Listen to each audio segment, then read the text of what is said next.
नमस्कार दोस्तों, विश्व विचार में आपका बहुत बहुत स्वागत है। मेरा नाम है गिरीश शर्मा।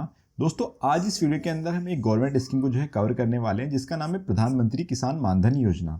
दोस्तों, अगर हम प्रधानमंत्री किसान मानधन योजना की बात करें तो ये हमारे देश के प्रधानमंत्री नरेंद्र मोदी जी के द्वारा 9 अगस्त 2019 के अंदर इसको लॉन्च किया गया था। दोस्तों, अगर हम इस स्कीम की बात करें तो ये हमारी ओल्ड एज पेंशन स्कीम है, जिसके अंदर मार्जिनल और स्मॉल फार्मर्स का ध्यान दिया गया है। अब ये मार्जिनल और स्मॉल फार्मर्स क्या होते हैं तो आपको बताना चाहता हूँ। मार्जिनल फार्मर्स वो फार्मर्स होते हैं जिनके पास जो ज़मीन है वो हमारी 1 हेक्टेयर तक होती है, और स्मॉल फार्मर्स के पास जो ज़मीन है 1 हेक्टेयर से लेकर 2 हेक्टेयर तक की जो ज़मीन है उनके पास होती है। दोस्तों, अगर मैं इसकी एलिजिबिलिटी की बात करूं कि कौन सी एज का ग्रुप का आदमी इसके अंदर एनरोल कर सकता है, तो आपको बताना चाहता हूं। अगर आपकी 18 से लेकर 40 साल तक 18 से लेकर 40 साल तक अगर आपकी एज है तो आप इस स्कीम के अंदर एनरोल कर सकते हैं। और अगर मैं बात करूं इसके पेंशन पे आउट की कि कौन इसका पेंशन पे आउट करेगा, तो इसके अंदर एक LIC और है हमारी कौन सी company, ministry of agriculture farmer welfare के द्वारा इसका एडमिनिस्ट्रेशन देखा जा रहा है। ठीक है। अगर मैं इसकी कंट्रीब्यूशन की बात करूं तो इसका जो कंट्रीब्यूशन है वो एज के हिसाब से अलग अलग है, बट जितना भी आप अमाउंट एक महीने के अंदर मतलब डिपॉजिट करेंगे, जमा करेंगे, कंट्रीब्यूट करेंगे, उतना ही अमाउंट सरकार के द्वारा आपके अकाउंट में दिया जाएगा। ठीक है, कंट्रीब्यूट किया जाएगा। और आपको 60 साल के बाद जो इसकी पेंशन का जो अमाउंट है वो 3000 है। ठीक है, 3000 रुपये आपको हर महीने प्रोवाइड किए जाएंगे।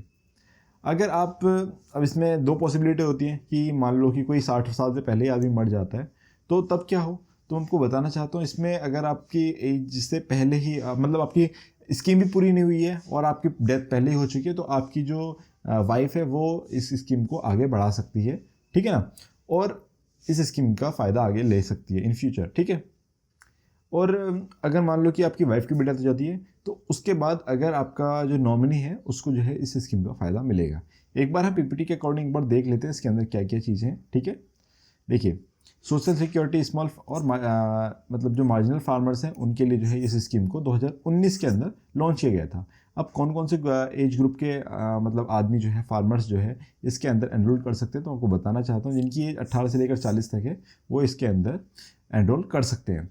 अब इसका जो मैनेज किया जाए, मतलब किसके द्वारा इसको मैनेज किया जा रहा है, तो ministry of agriculture and farmer welfare और गवर्नमेंट ऑफ इंडिया, इनके द्वारा कोलैबोरेट करके LIC इसके अंदर इस सब चीज़ को देख रही है। ठीक है, यानी कि मेन जो काम है वो LIC और ministry of agriculture farmer welfare का है। ठीक है, इसके बाद तो गवर्नमेंट का तो थोड़ा बहुत रहता ही है। ठीक है ना, क्योंकि सरकारी स्कीम है।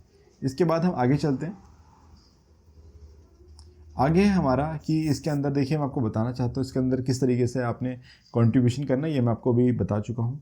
3000 का अमाउंट आपको मिलेगा 60 साल की एज के बाद। ठीक है, मंथली जो आपकी पेंशन होगी। ठीक है, यानी कि पहले होता था ना कि एक गवर्नमेंट जॉब लगेगी उसके बाद ही किसी को पेंशन मिलेगी, तो बस वो सब चीज़ अब बहुत सारी स्कीम्स ऐसी आ चुकी हैं जिसके अकॉर्डिंग आपको पेंशन मिल सकती है। अभी एक NPS है, नेशनल पेंशन स्कीम, अब उसको भी मैं कवर करूँगा। ठीक है ना, आगे चलते हैं।